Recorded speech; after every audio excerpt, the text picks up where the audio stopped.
during which of Erickson's stages does a child develop a sense of, ayan na, I just mentioned it. Develop a sense of competence by mastering new skills. Autonomy versus shame and doubt. Yun na. I-apply nyo na po yung how, poco, full cow. Okay? Autonomy versus shame and doubt. Initiative versus guilt. Industry versus inferiority, or identity versus role confusion.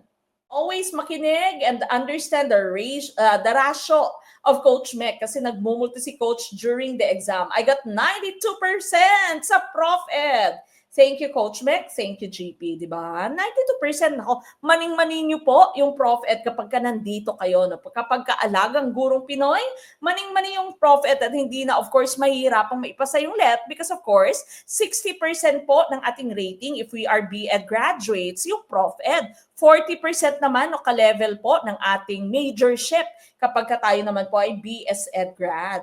Okay? So, dito lang kayo. Saan pa ba kayo pumupunta? No, dito na po kayo sa Gurong Pinoy. Pasok na! Okay? Mag-send na po kayo ng message dito sa ating Facebook page. Of course, tumpak na choice is letter C. Okay? So, kung ating pong babalikan, ayan po siya, no? So, industry versus inferiority, competency ang ating pong tumpak na choice. No? So, that's letter C.